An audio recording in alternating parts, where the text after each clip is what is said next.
കൊടകര കുഴൽപ്പണ കേസിൽ E D washing മെഷീനിലിട്ട് fresh സവാള ഉള്ളിയാക്കി എടുത്ത ഉള്ളിസുര ഇപ്പോ ഇ ഡിയെ കുറിച്ച് ക്ലാസ് എടുക്കുകയാണ്. ഏത് നമ്മുടെ നാട്ടിൽ കേരള പോലീസ് കൊടകരയിൽ നിന്ന് അനധികൃതമായി ലിക്വിഡ് ക്യാഷ് കയ്യോടെ കടത്തിക്കൊണ്ടുവന്നത് പിടിച്ചു. എങ്ങനെ തട്ടിപ്പറിച്ചുകൊണ്ട് പോയ ഒരു കേസ് റിപ്പോർട്ട് ചെയ്തതിന് പിന്നാലെയാണ്. അതിൽ ഉള്ളി മാത്രമല്ല, ചെറിയ ഉള്ളി ഉൾപ്പെട്ടു. അങ്ങനെ രണ്ടുപേരും ഉൾപ്പെട്ട കേസിൽ ഞങ്ങൾക്ക് കേന്ദ്രഭരണത്തിൽ ഇ ഡി ഉള്ളത് കൊണ്ട് രക്ഷപ്പെട്ടു പോയതിനു ശേഷം വന്നു നിന്ന് ഇ ഡിയെ കുറിച്ച് ക്ലാസ് എടുക്കുന്നത് നോക്കിയേ. ഏത് ഇ ഡി?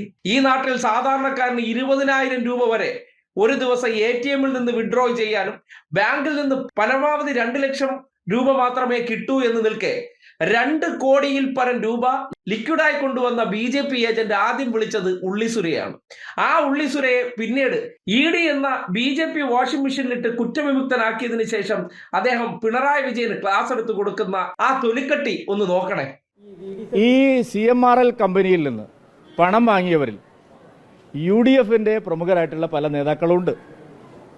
അതുകൊണ്ട് ഈ കേസ് നേരാവണ്ണം നടക്കണം എന്നുള്ള ആഗ്രഹം UDF-നും ഇല്ല എന്നുള്ളതാണ് സത്യം. ഞാൻ പേരുകളൊന്നും പറയുന്നില്ല. കരിമണൽ കർത്തയുടെ കയ്യിൽ നിന്ന് പിണറായി വിജയനെ പോലെ തന്നെ CPM നേതാക്കളെ പോലെ തന്നെ ഉന്നതരായിട്ടുള്ള പല UDF നേതാക്കളും കൈക്കൂലി വാങ്ങിയിട്ടുണ്ട്. എന്തിനാണ് അവർ വാങ്ങിയത്? നമ്മുടെ അമൂല്യമായിട്ടുള്ള ധാതുലോഹങ്ങൾ ഇവിടുന്ന് കൊണ്ടുപോയി കടത്തിക്കൊണ്ടുപോയി വിദേശത്ത് കൊണ്ടുപോയി വലിയ കുറ്റം ചെയ്തിട്ടുള്ള ആളുകൾക്ക് അവരുടെ പാരിതോഷികമായിട്ടാണ്, രാഷ്ട്രീയ സഹായം അവർക്ക് ലഭിക്കാൻ വേണ്ടിയിട്ടാണ് വ്യവസായ വകുപ്പ് പോലുള്ള, ആഭ്യന്തര വകുപ്പ് പോലുള്ള പ്രധാനപ്പെട്ട വകുപ്പുകൾ കൈകാര്യം ചെയ്യുന്ന പല ആളുകളും ഈ കമ്പനിക്ക് സഹായം നൽകിയിട്ടുള്ളത്. അതുകൊണ്ട് ഇത് വീണാ വിജയനിലേക്കും പിണറായി വിജയനിലേക്കും പോകുമ്പോൾ അത് UDF VD സതീശൻ പിന്നെ പ്രധാനമന്ത്രിയെ കണ്ടു, ആഭ്യന്തരമന്ത്രിയെ കണ്ടു എന്നൊക്കെ ഇതൊക്കെ വെറും പറച്ചിലാണ്. ഈ കേസ് ശരിയായ നിലയിൽ തെളിയണമെന്ന് കേരളത്തിലെ UDF-ഉം ആഗ്രഹിക്കുന്നില്ല. എന്തെല്ലാം കണ്ടാലും കേട്ടാലും ഒരു ദിവസം പോകും. അഖില ലോക തട്ടിപ്പുകാര് ഇപ്പോ മാന്യം ചമയുകയാണ്. ഈ പറയുന്ന ഉള്ളിസുരയുടെ വീട്ടിൽ ഇ ഡി പരിശോധന നടത്തിയാൽ എന്ത് വരുമാനത്തിന്റെ അടിസ്ഥാനത്തിലാണ് കോടാനുകോടി രൂപയും ആഡംബര ഭവനവുമെല്ലാം സുരേന്ദ്രൻ സമ്പാദിച്ചത് എന്ന ചോദ്യമുണ്ട്. ഇതുവരെ ഒരു വാർഡ് മെമ്പർ പോലും ആയിട്ടില്ല.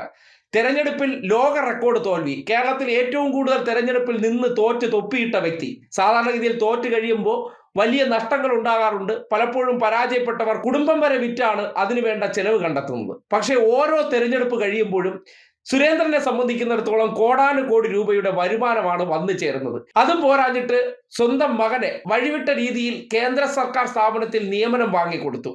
ഇങ്ങനെയുള്ള മഹത് വ്യക്തിക്ക് എങ്ങനെയാണ് ഇറങ്ങി നിന്ന് മാധ്യമങ്ങൾക്ക് മുന്നിൽ ഒരു ചളുപ്പുമില്ലാതെ ഉപദേശിക്കാൻ വരുന്നത്? ഒരുപക്ഷെ 10 വർഷം മുഖ്യമന്ത്രിയും നേരത്തെ മന്ത്രിയും MLA-യുമായിരുന്ന പിണറായി വിജയന്റെ ആസ്തിയും ഒരു വാർഡ് മെമ്പർ പോലും ആകാതെ സംസ്ഥാന ഇലക്ഷനിൽ തോറ്റു തൊപ്പിയിട്ട് റെക്കോർഡിട്ട ഉള്ളിസുരയുടെ ആസ്തിയും കൂടി എടുത്ത് പരിശോധിച്ചാൽ ആർക്കായിരിക്കും കോടിക്കണക്കിന് രൂപയുടെ ആസ്തിയെന്നും ആ സമ്പത്തിന്റെ വരുമാനം എന്തെന്ന് ചോദിച്ചാൽ ഇതുവരെ 10 പൈസയുടെ ജോലിയോ വരുമാനവും ഇല്ലാത്ത വ്യക്തിക്ക് ഇതെല്ലാം എങ്ങനെ വന്നു ചേർന്നു എന്ന് ചോദിച്ചാൽ ഈ നാടൊന്നടങ്കം വിസ്മയിച്ച് കണ്ണും തള്ളി ഇരിക്കേണ്ടി വരും. ആ വ്യക്തിയാണ് അടിമുടി സാമ്പത്തിക ഉടായ്പുകാരൻ ഇറങ്ങി നിന്ന് മറ്റൊരാളെ കുറ്റം പറയുന്നു എന്ന് പറയുമ്പോൾ ഈ നാട്ടിൽ പെണ്ണുപിടിയനായ 916 ഗോവിന്ദച്ചാമിയായ യൂത്ത് നേതാവ് ഇറങ്ങി നിന്ന് ബാക്കിയുള്ളവരെ ഉപദേശിക്കുന്ന അതേ ഫീല് തന്നെയാണ് ഇതിനും ഉണ്ടാകുന്നത്.